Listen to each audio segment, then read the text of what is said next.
আসসালামু আলাইকুম বন্ধুরা, নতুন ভিডিওতে স্বাগতম।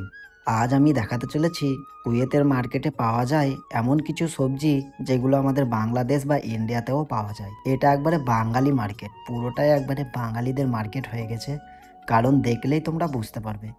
দেখো এই যে পটল, ঢ্যাঁড়স, করলা, আদা, লঙ্কা, ধনের পাতা, মূলোই, আরও কত কি ডাঁটি পর্যন্ত পাওয়া যাচ্ছে, বেগুন, মানে কি বলবো, এটা বাংলাদেশ নয় কোথায় বলো, একবারে বাংলার হাট। এই যে চিচিঙ্গা, ঝিঙ্গা, পুল্লা, কত কি বিভিন্ন ধরনের করেলা, দু চার রকম করেলা আছে। মানে এক কথায় বলতে গেলে যে বাংলাদেশেও এত কিছু পাওয়া যায় না যা কুয়েতে পাওয়া যাচ্ছে। একবারে পুরো মানে কি বলবো, পুরো বিষয়টা একবারে অন্যরকম। আজ ছিল জুম্মার দিন, সকালবেলায় বেরিয়ে গেছিলাম ঘুরতে যাব বলে। ঘুরতে যাওয়ার সময় ভাবলাম তাহলে ঘুরবো কি করবো, তোমাদের সাথে কিছু তো শেয়ার করতে হবে। যাওয়ার পথে কিছু রাস্তার ছবি, কিছু ফুলের ছবি, যেতে যেতে প্রায় সন্ধে লেগে গিয়েছিল। মগরিবের নামাজের পর বেরিয়ে বাইরে কিছুটা গাড়ি দেখতে লাগলাম। এই গাড়িগুলো দেখতে আমাকে খুব ভালো লাগে। এই দোতলা বাস, তারপরে এই সিটি বাসগুলো এত সুন্দর না, দেখো তোমাদের সামনে তুলে ধরছি, কত সুন্দর লাগছে দেখো। এই বাসগুলো সত্যিই অসাধারণ।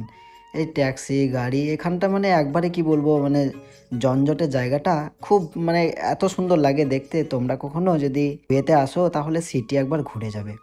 তারপরে আমি চলে গিয়েছিলাম ওয়াটানিয়া মার্কেটের নিচের দিকটা ওয়াটারফলে। তো আজকে ওয়াটারফল বন্ধ ছিল, যদিও বা মেলা হচ্ছিল, শীত পড়ে গেছে, শীতের সময় কিন্তু মেলা হয়। তো শুধু ফ্যামিলির জন্য খোলা ছিল, বাকি আমাদের প্রবাসীদের জন্য নয়, মানে কুয়েতিয়ানদের জন্য খালি খোলা ছিল, কুয়েতিয়ান ফ্যামিলিদের জন্য। তারপর আমি অটানিয়া মার্কেটের ভিতরে চলে এলাম। অটানিয়া মার্কেটের ভিতরে আসার পরে কিছু ঘোরাঘুরি করলাম, টেলার্সের ভিতরগুলো দেখলাম, খুব ভালো লাগছিল। এগুলো সব বাঙালি, একবারে পুরো এখানটার পুরো মার্কেটটাই বাঙালিদের মার্কেট। এই ভিতরটা আসার পরে আমি একটু অবাক হয়ে গেলাম। কি বলবো, এখানে মানে সমস্ত রকম যে জিনিসগুলো পাওয়া যাচ্ছিল, দাম যে খুব একটা হাই ফাই সেটাও নয়, মানে মোটামুটি নেওয়া যায়, খাওয়া যায়।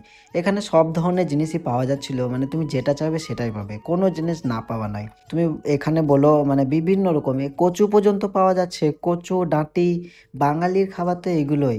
এই কচু আর ডাঁটি আর মসুরের ডাল দিয়ে যখন একসাথে রান্না করে খাবে না, ওরে ভাই কি বলবো, বিদেশের মাটিতে পাওয়া যাচ্ছে মানে এটা আমাদের একটা ভাগ্যের ব্যাপার।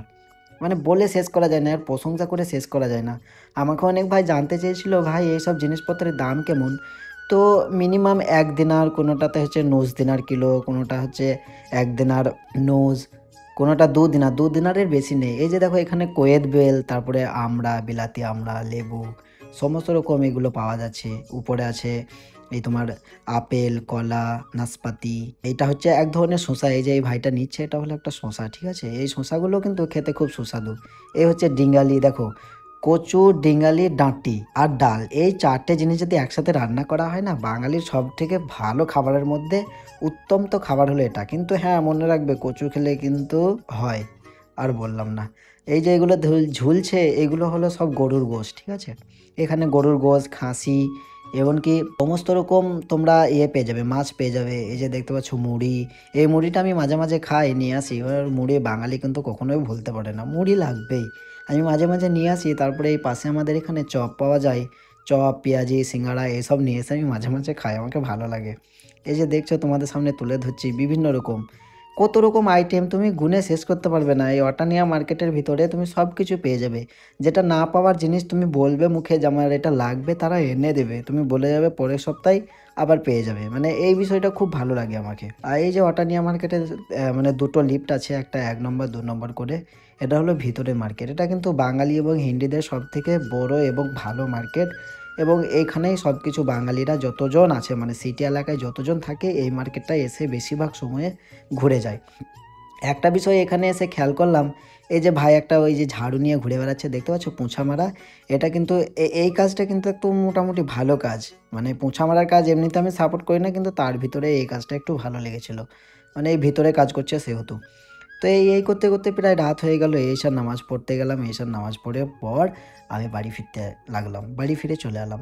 তো ভিডিওটা এখানে রাখছি, আবার নতুন কোনো ভিডিওতে দেখা হবে। ভিডিওটা কেমন হলো জানাবে, আর কোনো বিষয় জানার থাকলে অবশ্যই কমেন্ট করবে, সেই বিষয়ের উপর তথ্য দেওয়ার চেষ্টা করব ইনশাল্লাহ।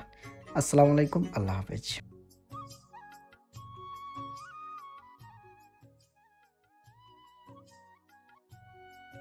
সাবস্ক্রাইব করে পাশে থাকার বেল আইকনটি চেপে দিন, যাতে পরবর্তী ভিডিও মিস না হয়।